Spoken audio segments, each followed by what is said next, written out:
Now, here are the people that they're working with. And let's not forget that they have a history of doing this literally everywhere.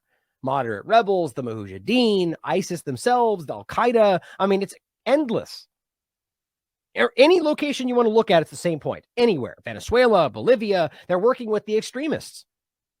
So here, this is Kiev now, Ukraine. And as they say, Nazism is alive and well. Now, just the point is, you can see that the main points of the Wolf's Angel flag, which they try to pretend isn't what it is. It is. It's absolutely a Nazi symbol, and they've been admitting to that, even though the media tries to pretend it's not. And they're basically just having a chant and standing there with their torches. Real torches, by the way, like actual torches. I'll make a point about the tiki torch joke in a minute. But somebody chimes in, when you post this image, which is definitely what you think it is. And they go, so if somebody, say, posts a similar video from, say, America, what would that say about America? Well, that might be perceived as an insightful point if you didn't understand that the picture that he's discussing, these pictures from the Rise Above movement march in Charlottesville, 2017, which is the only place you're really going to find this, that was the Rise Above movement, the Unite the Right rally, right? That group is the arm of the international U.S. arm of the Azov movement, of these people. Which, by the way, if you haven't seen the work in the past, I'll point these out in a minute, this one and this one, the history and the information. It's right. The Azov movement, which was once the Azov battalion, is overtaken the entire government. This is easy to prove. If you don't know that and you're only listening to what the media tells you, there's provable documentation. Just look at it. They themselves will tell you this, that they have people that, you could read these articles I'll point out in a minute. It's everywhere. And this is happening before the invasion starts, where they go, these people are controlling the government. They control the police force. They control the media. It's everything. It's across the board. And that's just the Azov movement, because that's the leading force, but there's also Svoboda. There is the Right Sector. All these groups are outwardly open neo-Nazi entities. It's rife. It's everywhere. So the point is, if he's going to say, well, what what happens if it's posted in America? Well, that's what they want people to think. One, that this is not unique. And in fact, it's probably the right neo-Nazi white supremacist group in this country that's influenced what's happening in Ukraine, or however they want to frame it. Really, it came down to trying to pretend it was Russia doing this in a very clumsy patchwork effort that is not tied to really any facts other than a very few amount of people that even then you could tie back to this movement and back to the CIA. But regardless, including the guy that really literally runs what's called the base, which is how you translate Al-Qaeda into English. Al-Qaeda means the base, and he runs a group now in Russia called the base, and he used to work for the State Department and groups in the government in the United States. And that's a white supremacy group. Like, I don't buy it for a second. I've gotten deep into that in the past. But this is provable. Now, let me show you why. Now, first of all, recognize that this is what that guy has in his mind. This is the real problem, right? These people, as you've all seen these images, again, with their tiki torches, which is hilarious, right? So they go to Walmart and buy tiki torches instead of making them like the Azov movement. It's just kind of, it's all fake. It's patchwork. This is an illusion. It's theater, right? In my opinion. And that doesn't mean that these people there don't believe what they're doing. That's important. That's an important differentiation. Most of these movements these days are mostly organic. They get bad people to follow, but at the end of the day, I shouldn't say, I don't know if it's mostly, but in large, it can be a lot of organic people that follow the movement because they're like with the overseas foreign policy. There are actual extremists that think that they're doing what they think they're doing, but it's been proven that people at the top don't buy that. Saudi Arabia is admitted to that. It's largely non-religious from the people that are guiding what they're doing, because we know why today. Watch Al-Qaeda documentaries from James Corbett. But the point is, a lot of these people could actually be white supremacist extremists, but we can prove that this was tied to the CIA. Now here, by the way, is a tweet, and this is why I'm so glad that people archive most of what we're doing. Tweets and everything else, because this isn't even my original account. This isn't TLAV. This is the Doodlebug account. But it's all gone. It's all censored. But thank God somebody saved it, because I was able to pull it back up. Now here was the thread. This is the tweet I was looking for. But this thread's all there. It says, there it is. Even though this narrative was destroyed before it even got off the ground, they're still pushing it. So the good guy extremists in Ukraine are apparently okay, but the bad guy Putin might try to grow the same in the United States. Threat to democracy, right? It's just hypocrisy. The point was, this is the tweet that I had shared. Somebody saved it, thank God. And I reposted it on my new account today. Share it out. Here's what it says, in case you missed this. Verifiable facts. All the source materials included, both on this one, and the one I posted on Parler. Verifiable facts. U.S. Congress made sure out of their way, made sure that the Azov Battalion would get U.S. funds and arms in 2016. Fact. As you can see here, Congress has removed a ban on funding neo-Nazis from its spending bill. Okay. But in 2018, they then stopped that. But then again, quietly removed it. And I've proven this on the show many times. So right this moment, there's documentation, which I've shown before. I believe it's in this link right here, that shows you that they then quietly removed that. So it's illegal for them to arm specifically the Azov Battalion, even though the media right now acts like they're being misunderstood. So why does that make sense then? But then the real point is they don't care and they're funding them anyway. It's even in there that they're not allowed in any way. They can't fund the government, which then funds them, but they're doing it anyway. So we're pretending these people are about law and order and, you know, the rules-based international order when they're not even following their own legislation, their own laws. It's just really stupid. So the Congress made sure they would be funded at a time when the media was writing about them as the dangerous Nazi, neo-Nazi villain. That's what they were talking about. It's all right here. You can read through most of this. Now, on top of that, the CIA has trained these groups, the Azov movement specifically, since 2015. Well, and that's the point I'm making for this article. You can prove it because they write it in their own documentation. But really, as I pointed out here, documents from the CIA prove that they've been cultivating fascism in Ukraine since at least 1948 when they were the OSS. In 53 became the CIA. That's provable. It's all the documentation's all in here. It's called Operation Aerodynamic. Please read through this for yourself. It's openly discussed. Building fascism to stop the Soviet Union. The point is they opened groups in New York City and in Ukraine. They actually grabbed an actual Nazi war criminal from prison in Poland or about to be put to death in Poland. And his name's Mykola Lebed.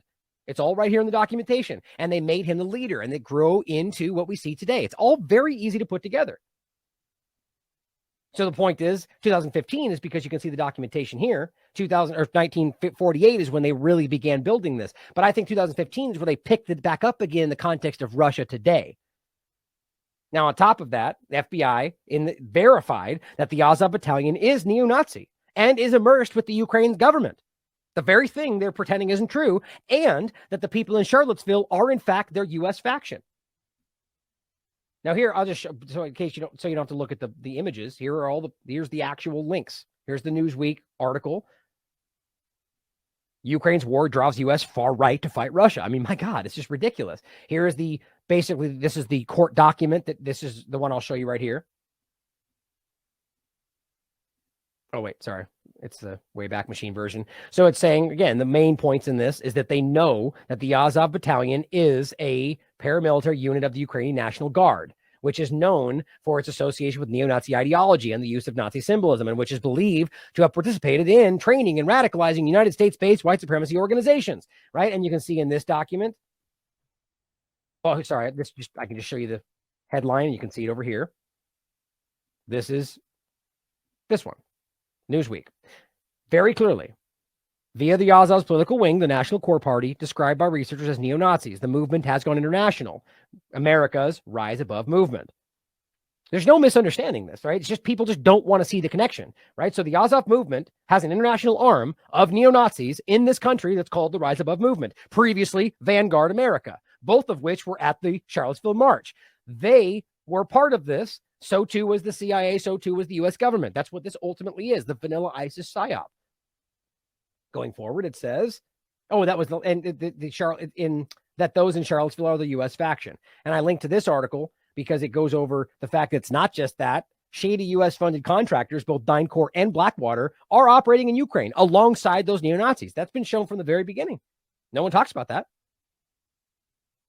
Now, understand, guys, the only 4 people that got charged with something from what happened to Charlottesville, the only 4 were all members of the Rise Above movement. Prosecutors say the men were members of the Rise Above movement, a militant white supremacist group that trains in fighting techniques. You know where they trained? You know where there's popularized for that point that they're making there? They went to Ukraine and trained the fighting pits. They were all publicly talking about this until they were quietly trying to obfuscate the connections, I think. A federal grand jury has indicted 4 California men on conspiracy and rioting charges in connection with the torch-lit march and a rally of white nationalists. That's crazy, right? So only 4 people are part of the group that is provably connected to the Azov movement, which is provably connected to the CIA. You can't miss this. Why is this not everywhere? I've made this point 15 times. Please help me get this out. Maybe we can put it on Substack and maybe they'll finally get some reach out there and break through. But all these are here, all for you. Oh, and this was the other one that's in there where you can see a Yahoo News report in January described a covert CIA training program for elite Ukrainian special operations. They're referring to the Azov movement and other intelligence personnel that was launched in 2015 by the Obama administration. My God. Now, who's speaking in this article? A former CIA member, former in quotes, who's saying this was meant to be an insurgency. That's what the title is of this article. It's meant to be the coming insurgency. Now, how does that make sense? Do you know what an insurgency is? When a group is occupied and is fighting back from within their own country. So the argument was they were planning for Russia to take over Ukraine and then have an internal insurgency like they were trying to pretend is what's happening in Syria. You have to see how clearly they were planning this. It didn't happen because Russia didn't take the bait, just like January 6th, people didn't take the bait. Clearly, they expected Russia to just push into Ukraine and take it all over. That's why the day this began, they were reporting that tanks were rolling into Kiev. That never happened. They expected it to happen. It's very clear.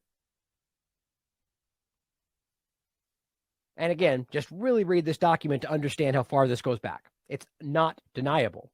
Now, all that being said, right, again, to go back to the point from starting with, the idea that this is what they're doing today, and right now they're trying to demonize the MAGA movement as the biggest threat, even though all of what they're pointing at ties right back to their own operations, all of it. Now, by the way, that doesn't mean that there aren't people on MAGA or anywhere else that have racist ideologies. It just means that the entire patchwork is, they're making this up. They're manufacturing this. Now, this is the secondary point. Remember, we just talked about this. The UN vote. Oh, first of all, what they're saying is, remember that UN vote board that was splashed all over the internet about Russia's annexation of Donbass, right? Guess what they didn't want to promote? The one we just talked about. Recently, there have been two votes of importance that nobody wanted to talk about, which was lifting the U.S.-Cuba embargo, again, which literally everybody disagreed with except Israel, the United States, and was it Brazil and Ukraine, I think? I forget. But showing you that nobody agrees with that. Yet when they talk about it on the media, they act like everyone agrees. Cuba bad guy, whatever else, right? Same with everything else I talk about, I argue. But mainly, number two, stopping Nazi glorification. And there's not some more to that story. Go and find the document, the legislation, read it. It's literally saying we will vote to not allow glorification of Nazism. And the United States, Israel, Ukraine voted against it.